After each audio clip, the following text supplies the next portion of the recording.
A neo-Nazi group uses Western Washington as a training ground. Should we disarm this guy? Absolutely. A look at the law that allows state authorities to seize guns and how it was used in this case. Charity takeover. How would you explain these withdrawals? King 5 confronts the woman we found siphoned money meant to help veterans. Are you stealing from the View? No. Money down the drain. This elected official was in charge of hundreds of thousands of tax dollars. Where did it all go? Are you using the taxpayers' money accordingly? Oh, yes. It has to be. Our back-of-the-class investigation exposed critical failures in the state's special education system. Tonight, we'll show you how one small change meant the world to this guy. I got really choked up and thought, this is amazing. This is the King 5 Investigators Primetime Special. It was a very busy year for the King 5 investigators with dramatic results.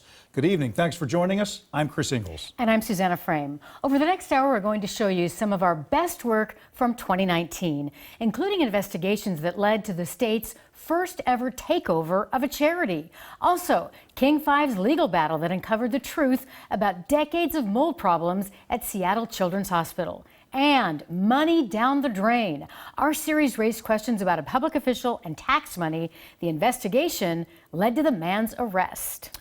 Holding governments accountable, exposing bad conduct, using your tips to hold powerful people to account. That's our mission here at the King 5 Investigators. As you're about to see, that paid off this year with our investigations getting results. We begin tonight with the crisis we discovered this year inside hospitals across the state of Washington. We found hundreds of patients living in hospitals with absolutely no medical reason to be there. It doesn't make any sense at all. Why would someone who needs no medical care be in the most expensive type of healthcare center possible? Last Halloween, an ambulance raced from Olympia to Harborview with a badly injured man inside. While trick-or-treating with his kids, Sean Marinko, who has cerebral palsy, crushed both of his legs after accidentally crashing his wheelchair off a curb. But 6 weeks and 3 surgeries later, he was finally healed enough to go home. But 6 weeks in the hospital turned into 6 months. I missed winter, and now we're into spring. It's been half a year, and Marinko is still at Harborview, stuck with no medical reason to be there. Did you ever think I can go into the hospital and I might get stuck there? Never. Marinko has used a wheelchair his entire life and has many medical needs. For years, skilled caregivers like Steve Patton on the left helped him full-time, allowing him to work, live at home in Olympia with his wife and 2 children, and go on outings with his family. A state-contracted agency provided the caregivers until he ended up at Harborview. I feel like I've just been caught up in a bureaucracy and in a system that is broken, right? Thank you for making my coffee. During his recovery, the family, who visits on weekends, got horrible news. The caregiver agency dropped Marinko as a client. And so far, no other agency has been able or willing to take him on. I didn't have breakfast today. With no help available, it's too dangerous for Marinko to go home. His needs are too great for the family to handle by themselves. And without a safe plan, he's stuck living at the hospital. There are days where, frankly, Susannah, I can't stop crying because I just don't know what the future holds. We found Sean Marinko is caught up in a growing crisis in our hospitals. Last spring, the Washington State Hospital Association surveyed 11 facilities in Western Washington. Over a 3-month period, they reported a staggering number of people stranded at their hospitals, 1,441 people, all of them medically ready to leave with nowhere to go. What was your reaction to that? Pretty startled, actually. It was more than we thought. Cassie Sauer is the CEO of the Washington Hospital Association that conducted the survey. She says hospitals would never kick someone out without a safe place to go. I would say over the last 3 or 4 years, it's become much more serious. So why is this happening? The main reason, our state has a critical shortage of caregivers. The work is hard and the pay is low. Last year, the state ombuds issued Stuck in the Hospital, a report outlining the problem. Among the findings, last June, a group home dropped a man with autism off at an ER, saying they couldn't handle his behaviors. The man wound up living in the emergency room for 3 months. And last August, a nursing home stranded one of its disabled residents at a hospital, also for behavior issues. Their nursing home refused to pick him back up. It's been 9 months, and he's still waiting for a facility to take him in. As an advocate, I'm outraged. There's something else you need to know about Sean Marinko. He isn't just an advocate. He's one of the state's top disability rights experts. He's an attorney and an official at the Washington State Department of Health, their chief of civil rights and risk management. If this can happen to him, someone who knows his way around the system, it can happen to anybody. What keeps me awake at night is I know there's people that don't have that same access and either don't know how to advocate for themselves or can't. In addition to the human cost, there's a whopping financial one as well. The King 5 investigators added up what hospitals had to pay for the people identified in last year's survey. We calculated that the 3-month bill came to approximately $58 million, nearly $60 million in uncompensated care for people who had no business being in the hospital in the first place. So it essentially gets built onto everyone else's hospital bill. The hospital spreads the cost over people who do pay for their hospital care. The hardest part for Marinko is missing all the family time with his wife and daughters. Having that flexibility to say, I'm going to go to bed a little later tonight because I want to take my daughter out for ice cream. Or when I wake up in the morning and my youngest child says, Daddy, can I just go to McDonald's with you?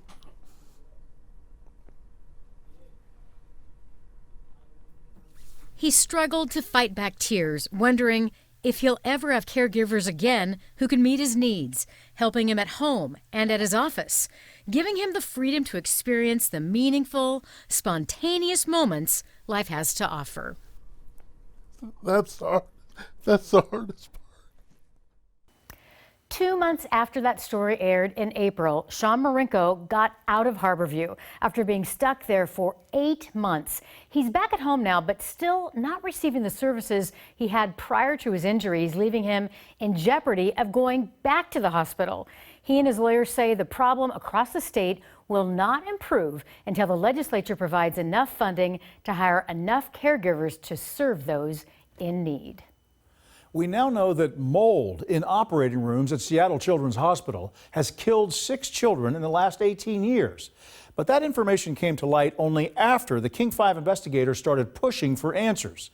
Through a lawsuit in a King County courtroom, and with this story that aired in November, the truth about the hospital's deadly mold infections started to come out. Okay, we have 2 more pages. Class is in session for 6-year-old Brooke Crowder. She's homeschooled by her mother. Leaf is L-E-A-F. In their Sandpoint, Idaho apartment. Good job. I did it! Several times, class and life have been put on hold for the Crowder family. In her 6 years, Brooke has had 9 surgeries. She has spina bifida.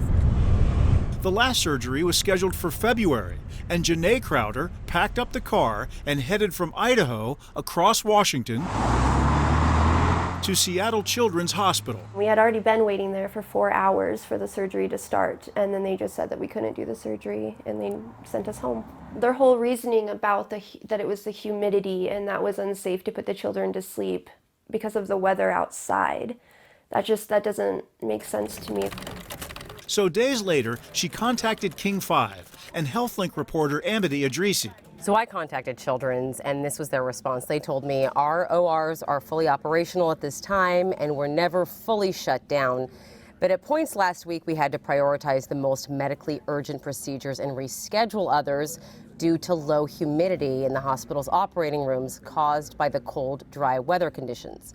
Initially, I didn't have any reason to question it. What Amity didn't know then is that the hospital had a history of closing operating rooms and canceling surgeries because of mold.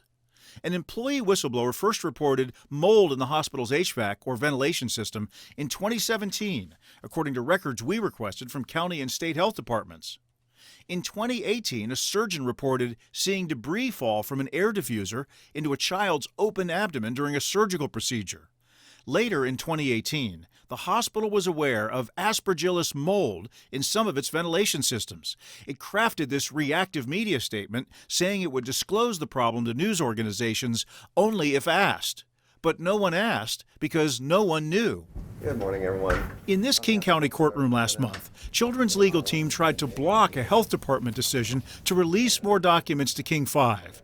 They argue the records are part of their quality control program, which legally shields them from public view. That communication is information that's specifically collected as part of the quality improvement process. But King's lawyer pointed to heavily redacted documents masking information received from public agencies like the Centers for Disease Control. It's a convenient argument for a hospital that does not want to produce things. We are learning tonight that 6 people have become sick after being exposed to mold. Our records requests were filed after Children's finally went public in July. One child had died from Aspergillus mold infection, and 5 became ill since 2018. The hospital shut down all of its main operating rooms. The idea is that the Aspergillus in the air could settle in the wound while it's open during surgery and cause an infection. Eventually, news about the hospital's mold problems made it back here to Sandpoint.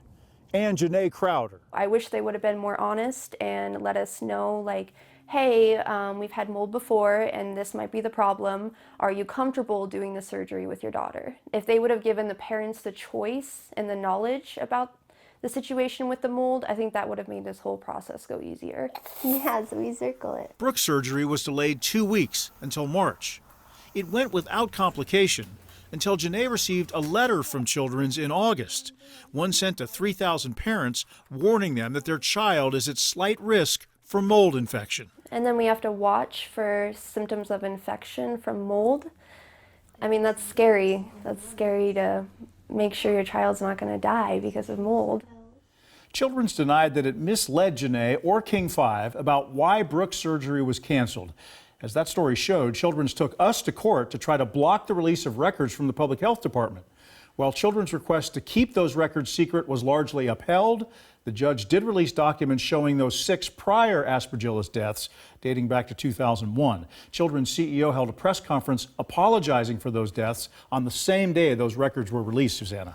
And of course, we all would agree. The most important thing is, our hearts go out to the families. Absolutely. And we hope this doesn't happen again. But I do think that transparency is so important for the public trust in a big organization like that. Yeah. What do you think? Do you think Children's would have come forward and admitted to their past without King 5 taking them to court? Well, you do have to wonder that, because remember, for months this summer, they said that there was only 1 Aspergillus death dating back to 2018. But as these records were being released as a result of our court requests, we did find out in the records that there were these prior infections and deaths. So, and Children said that on the same day the records were released to us. So you do have to wonder if they would have released that ultimately. This year, we launched an investigation into a long-standing charity in Pierce County marred by lies, missing money, and those in charge looking the other way. The nonprofit known as The View is supposed to help homeless and disabled veterans, but our investigation found the once thriving organization falling apart at the seams, with hundreds of thousands of dollars spent on things that have absolutely nothing to do with helping veterans.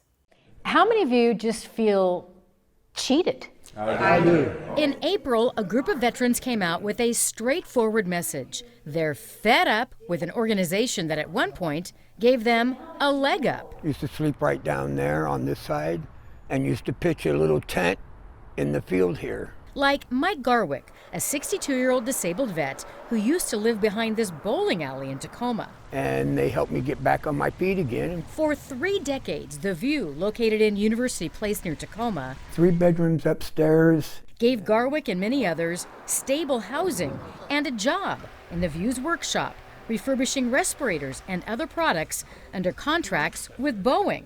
The View is offering hope and self-respect. How bad did you need that for yourself, to feel good about yourself? I needed it real bad, because I don't know how much longer I would have lasted on the streets. I really don't. But for the last year, when payday rolls around, they say instead of money, the View gives them excuses. They filed complaints with the State Department of Labor and Industries asking for help. They reported paychecks bouncing, being paid late, and at times not getting paid at all. They also filed a lawsuit involving 70 veterans who say they've been taken advantage of. How many of you believe that the View owes you money? I do. In court records, the View says they've paid up what they owe, but according to the veterans, the money plus possible state penalties has added up. Close to $600 in back pay. $1,500. Over $7,000. At least $25,000. $33,000. That's Mike Garwick from the old bowling alley. Loss of income has taken a toll. The once proud Army soldier based at Fort Lewis has lost 30 pounds trying to skimp on expenses. I went from eating 2 or 3 times a day to now eating once and then maybe a snack to make the food stamps last. And you can see the black mold up in the shower area. That's another sign of financial trouble at the View. The organization is supposed to maintain the properties, but they're falling apart. We saw leaks and holes in ceilings and walls, a garage rotting away, and lots of moldy conditions. Veterans should not have to live this way. We get our respirators.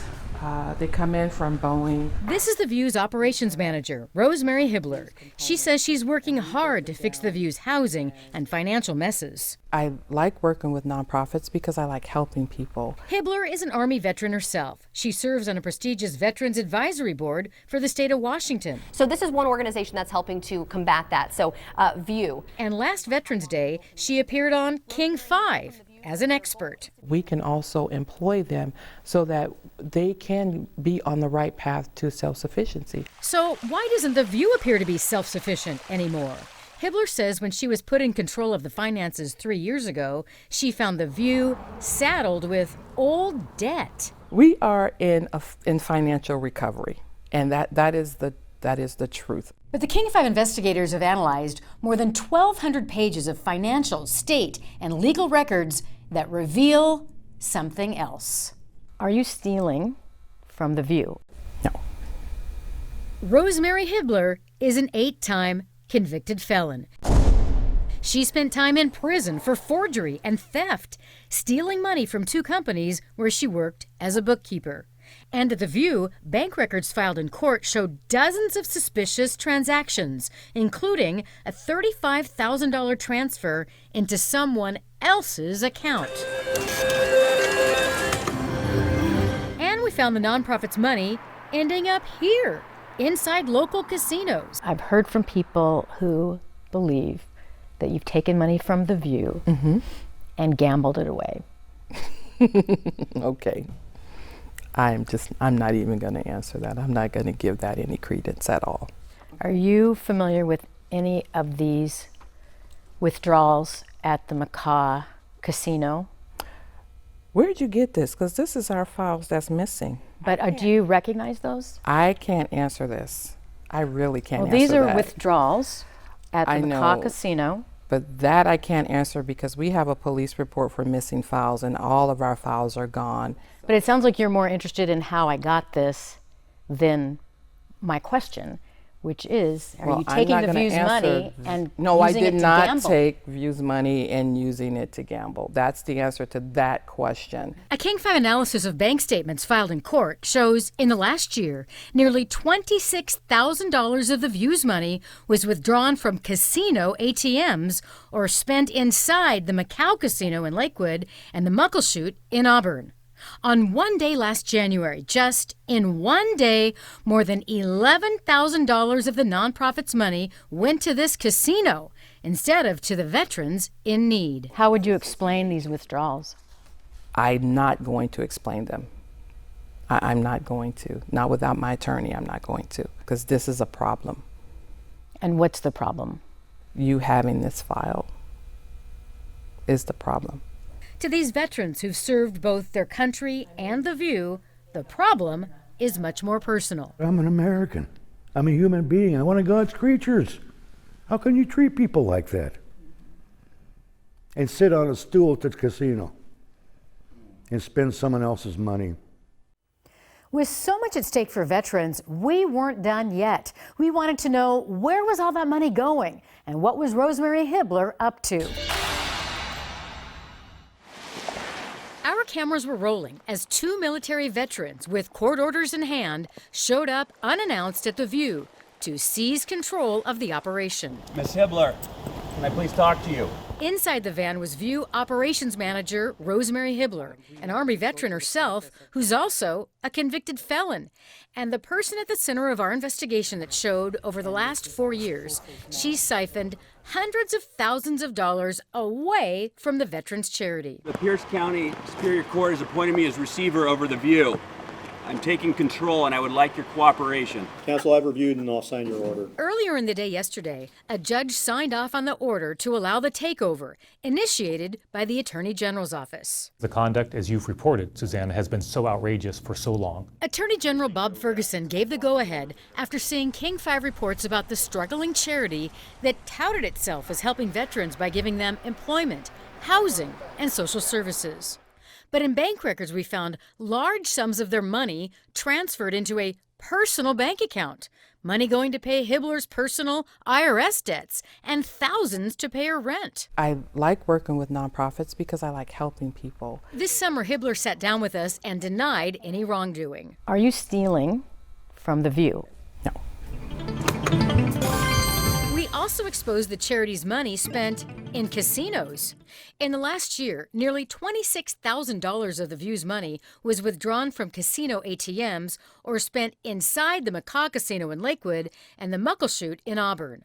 On one day last January, in just one day, more than $11,000 of the nonprofit's money went to this casino, money that, by law, was supposed to be supporting veterans. Part of our job is to make sure that that happens, that dollars are not diverted for someone's personal use, which goes against the entire intent of this organization. So look, speaking as the son of a veteran, we take that seriously.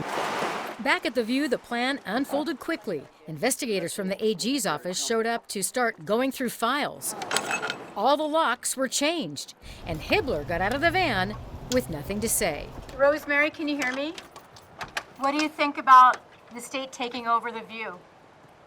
I am so ecstatic that somebody finally put a stop to her. Rosa Remedios on the left and Tammy Taylor on the right are former View managers who say they were both fired by Hibbler after trying to bring the wasted funds to light. For the last 4 years, as Hibbler stayed on the job, they repeatedly complained to police departments and state agencies. It's finally come to light. It's going to be saved. I mean, we've been through so much. Oh, my little Tammy.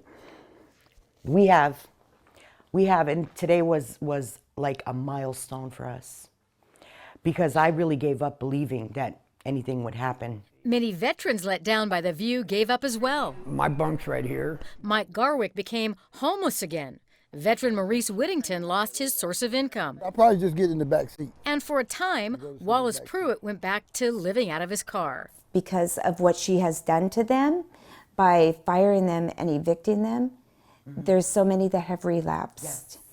And it is so important for them to get the help they need. The former managers hope new leadership will bring The View back to its once thriving days, giving veterans struggling with incarceration, homelessness, and addiction stable employment and housing, the safety net to put their lives back together. This is giving hope not only for our veterans that we have been trying to help. All veterans. It's all veterans. It's for every veteran out there that they are not forgotten. Since that story first aired, viewers stepped up with offers of monetary donations and their time to help restore The View. David Ross of Lakewood saw our story about The View's takeover and showed up on the charity's doorstep the very next morning. He spent days cleaning up and loading up The View's forgotten recycling and trash. Others offered a truck and a trailer to haul it away and money to pay the dump fees. A woman dropped off Thanksgiving baskets for the vets. And many veterans who work in The View's workshop got their first paycheck in weeks only, and I mean only because of the generous donations made by citizens. They deserve respect. It makes me feel good that the rest of the community is jumping in. So we loved the outpouring there. And also, since our first story aired, the new leadership has gotten an advisory board together. I think 9 citizens, really great people down in Pierce County to try to lead the charity forward. Yeah. And they really want to make it a going concern like it used to be. Well, it's great to see the community coming out to help like that. But I have to ask, after watching your coverage, is it possible that Rosemary Hibbler could face some kind of criminal charge? Well, I think so, because the AG's office has had a separate criminal investigation, I think, going on for about 2 years now. They've interviewed so many people, have so many documents, so it's possible they could, join forces with a law enforcement agency and make something like that happen. Okay, well, stay with that one. Well, here's another investigation that got results this year. It involved an elected official in charge of taxpayer money, but because of a peculiar state law, his name had not been on the ballot for 30 years. And in this investigation from April, we had questions about where $500,000 tax dollars ended up. The natural splendor of Enumclaw farm country.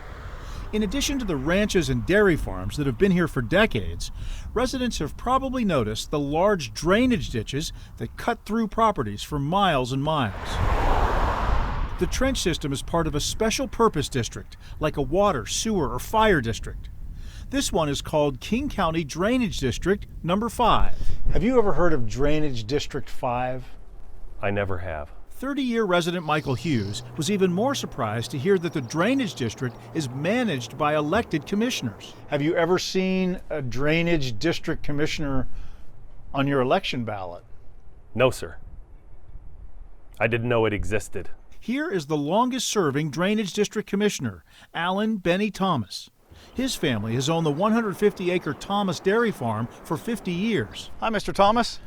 Yeah. I'm Chris Ingalls from the King 5 Investigators. He's also an elected official that nobody can remember casting a ballot for. When was the last time the voters voted for you? We haven't had anybody run for probably about 30 years. Thomas says nobody else wants the job. Are you not required to hold an election? All the time, but if nobody signs up for it... It's the commissioner's job to govern the maintenance of the century-old drainage system that runs throughout rural King County. District 5 includes 18 miles of trenches in and around Enumclaw that funnel runoff water north into Newaukum Creek and out to the Green River. The drainage system prevents flooding if maintained properly. We've controlled this area trying to alleviate the flooding. This homeowner is concerned that the flooding in his neighborhood could be linked to the drainage district trench that's yards away. It isn't just the 600 or so residents and businesses in Drain District 5 who wonder if the system works. We asked our staff and some of our field staff, anybody ever recall seeing any maintenance work done during this period? And nobody had any recollection. Chris Searcy is Enumclaw City Administrator, who says many of the district's trenches are overgrown and plugged with sediment and soil. He's concerned that a lack of drainage district maintenance caused flooded trenches, which may in turn have led to flooded streets and properties within city limits. That raises a question. Where is all the tax money that's collected for the drainage district maintenance going? There's this possibility that behind the scenes there's an improper use of people's money. Are you using the taxpayers' money accordingly? Oh, yes. It has to be. We go through the state auditor and everything's office, so we keep our books up very tight. Thomas is correct that the state auditor's office gave Drain District 5 a clean bill of health as recently as 2016.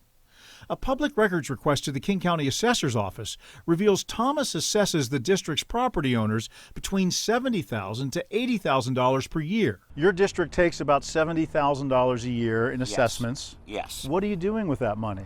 Well, we have over pretty close to 18 miles worth of ditches to clean. King County collects the tax from property owners and then pays the contractors who clean the ditches when Commissioner Thomas signs off on the job.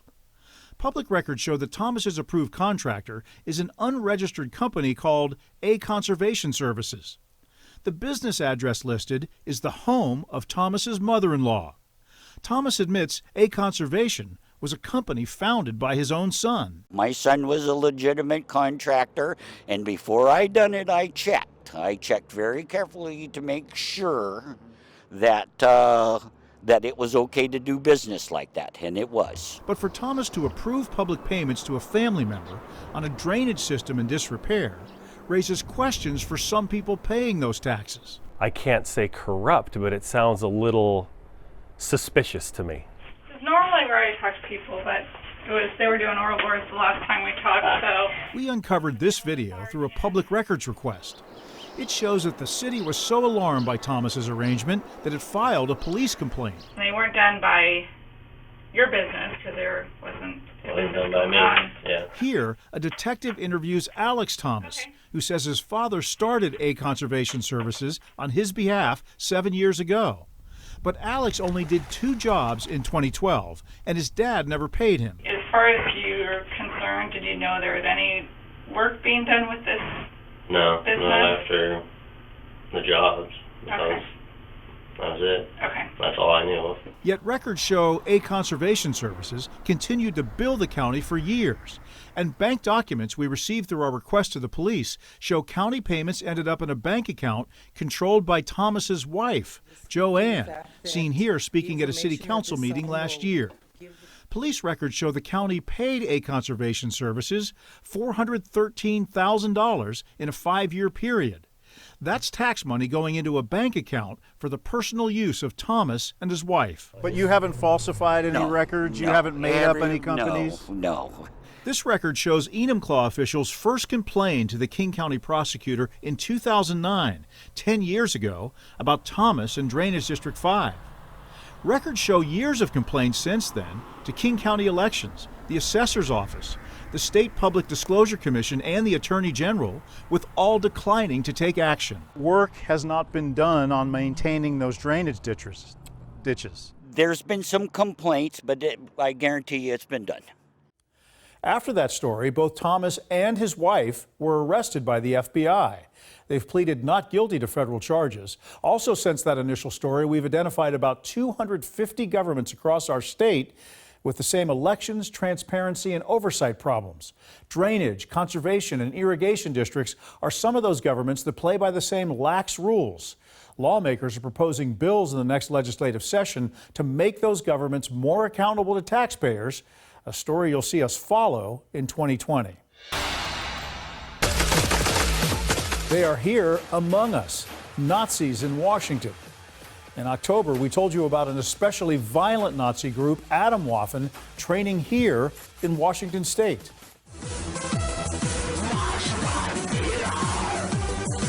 Atomwaffen, German for atomic weapons, has found a home here in the Northwest. The group's online videos show masked members striking the Nazi salute on overpasses above Interstate 5. More recently, Washington has become a weapons training ground, in particular abandoned buildings like Devil's Tower outside the city of Concrete in Skagit County. Now, newly filed court documents reveal that police have seized 9 firearms from the self-proclaimed Washington leader of Atomwaffen, Caleb Cole. Because of his clear adherence to a neo-Nazi group that advocates accelerating what they believe to be a coming race war. Seattle City Attorney Pete Holmes says federal authorities have been monitoring Caleb Cole. Photos from Cole's cell phone, seized by the Border Patrol when he re-entered the U.S. last year, show a ghastly European vacation. Court documents say this photo shows Cole outside the World War II Nazi death camp Auschwitz. He allegedly poses with the Atomwaffen flag at other sites in East Europe. And there's this photo posing armed with his girlfriend, who is Canadian. A U.S. Customs report says this year, Cole was deported and is barred from visiting Canada for life after admitting to his involvement in Atomwaffen. This is a hate-filled human being, but unfortunately one who possesses really alarming numbers of weapons. Holmes says his office got involved when approached by the Seattle FBI. Agents did not have the evidence to charge Cole with a crime, but they did think Cole and his growing stash of firearms posed a significant threat to public safety and sought a civil extreme risk protection order, or ERPO. Should we disarm this guy? Absolutely. I think when someone tells you that they intend to harm other people, they amass weapons, they train other people about how to use these weapons, I think we should believe them. Prosecutors in King County and the city of Seattle formed the Regional Firearms Enforcement Unit with Seattle Police 2 years ago. Since then, they've used court-authorized weapon surrender orders to seize nearly 1,100 firearms, mostly from domestic abusers, but also those who pose a public threat. The fact that the federal government came to us, federal law enforcement, there's no other mechanism like our firearms unit that's in existence. There's no one else in the state of Washington doing this. Atomwaffen is founded on the beliefs of Adolf Hitler and Charles Manson, who ordered mass murders to spark a race war. In other states, Atomwaffen members have been charged in 5 murders. When a judge granted prosecutors an extreme risk protection order, police say they seized not only military-style assault rifles, but also these AR-15 parts that could be used to make machine guns. And the tools where they could make homemade guns that were untraceable. We've been unable to reach Caleb Cole, who's lived in Whatcom and Snohomish counties, for a comment. He's not charged with a crime, and prosecutors insist they are not targeting his free speech, but rather the hate camps he's organized in Washington, his growing arsenal, and his threats of a coming war. So they were showing through their actions that they were willing to do more than just talk. Less than 3 weeks after that story aired, Atomwaffen leader Caleb Cole had fully rearmed. We know that because of a traffic stop November 4th outside of Lubbock, Texas. Garza County Sheriff's deputies found 4 assault rifles and 2,000 rounds of ammo in the trunk of Cole's car when they pulled him over for speeding. They believe Cole left Washington for Houston to meet with members of an Atomwaffen cell there. Another alleged Washington State Atomwaffen member was in the car, Aiden Bruce Umbaugh. He claimed the ownership of those firearms and some drugs in the car, and he is facing federal charges in Texas. So based on that, deputies released Cole. Authorities here in Washington are trying to figure out if he can be charged for violating the extreme risk protection order requirement that he not be in possession of firearms, Susannah. I mean, come on. It seems like these are definite bad guys. Scary, yeah. That are scaring a lot of people. Why Right. can't the cops just do something? You know, I know that's a question a lot of people ask, but this is really kind of a tricky thing where they sort of walk the line of is it a crime, is it not? And so they're using an extreme risk protection order in this state, which is a civil order, but they're not charged with any crime at this point. So there's nothing to arrest them on because there's no specific threat. But I think it's very clear that the FBI and local authorities are watching this group very closely. We have updates about 2 previous investigations. That's right. First, the owners of at least 35 taxpayer-supported affordable homes have been forced to sell. That followed our year-long investigation into Arch, East King County's largest affordable housing program. We found owners breaking the rules that they agreed to when they purchased a home at a lower selling price because it was backed by the taxpayer-funded Arch program. Program, with 700 affordable homes in its portfolio, is operated on behalf of taxpayers in 15 East Side cities. Those 35 owners who've been forced to sell were renting out their houses for a profit instead of living in them as required by Arch rules. One of the people who tipped us was a realtor who knew of abuses by owners of several Arch units in the Issaquah Highlands neighborhoods that are supposed to be for low to middle income buyers. There's always somebody who's going to figure out a way out, figure a way of breaking the rules and hoping they never get caught. And that is exactly what happened.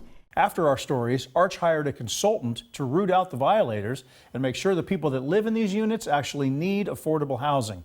He said the program didn't have enough employees to monitor the 700 homes and thousands of rental properties in the Arch program. Arch has made big changes to its policies and its staff. In 2019, we continue to look into our state's woeful special education system in our ongoing series, Back of the Class.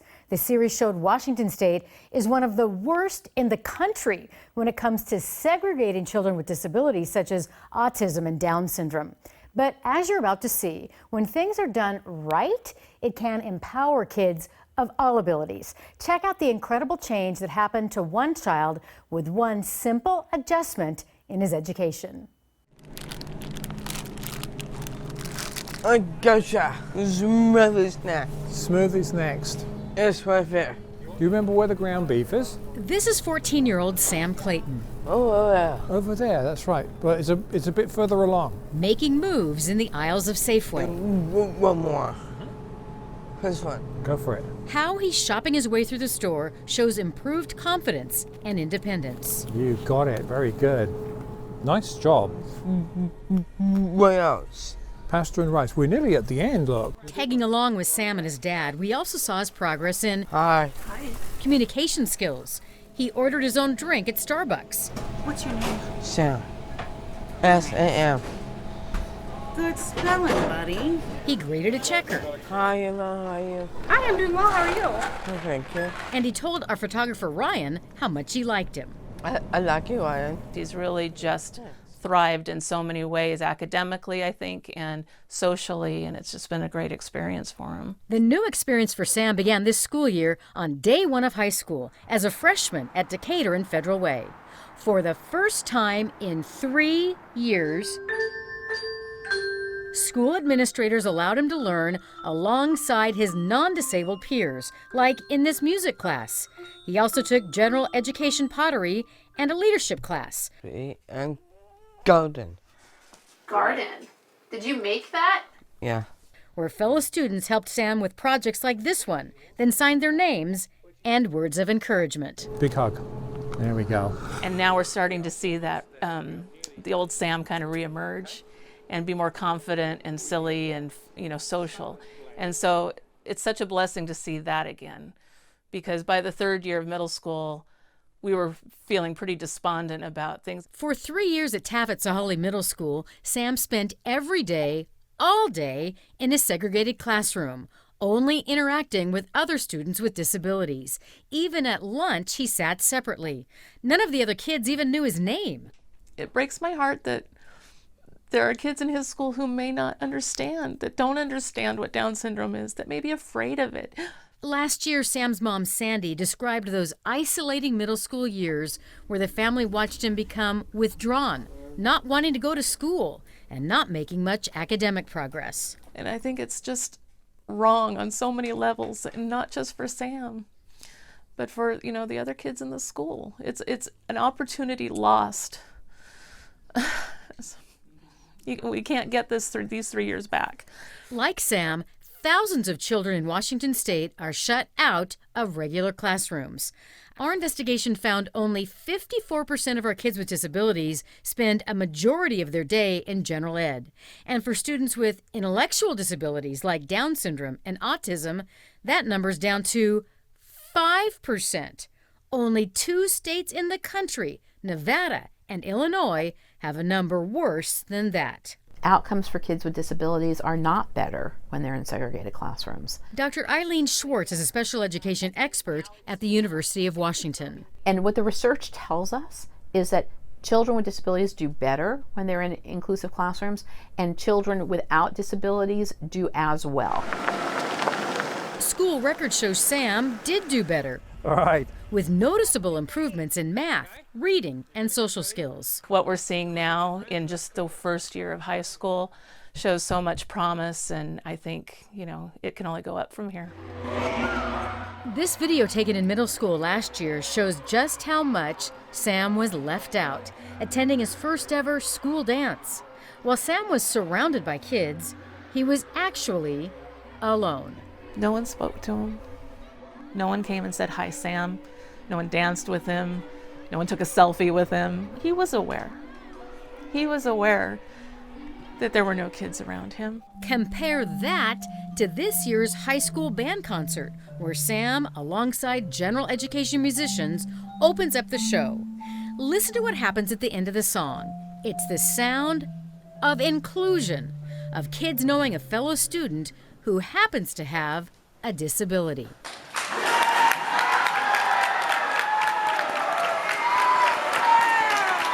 They were fully 110% supporting him with what he was doing up there in that performance. And he knew that. You could see it on his face. I got really choked up and thought, this is amazing. This is for Sam. It was just really amazing to see them recognize Sam that way. It's great to see such an excellent result for Sam. What an adorable child. He's just so loving. And you know, he deserves that. He deserves to be included along with the other kids. But unfortunately, there's still hundreds of kids in the state of Washington with disabilities that are segregated. They're not spending even lunch and recess sometimes with their non-disabled peers. So there's more we can do, but every little victory, you know, is one step closer to having the right kind of system. Sam is evidence of that. Well, listen, everyone, thank you for watching. We have posted even more of our in-depth investigations at king5.com. Text the keyword investigator to 206-448-4545 and we'll send you a direct link. And we'll continue to pursue leads and bring you new reports through 2020. And thanks to you, the viewer, for watching and contacting us with your tips. Until next time, have a great evening.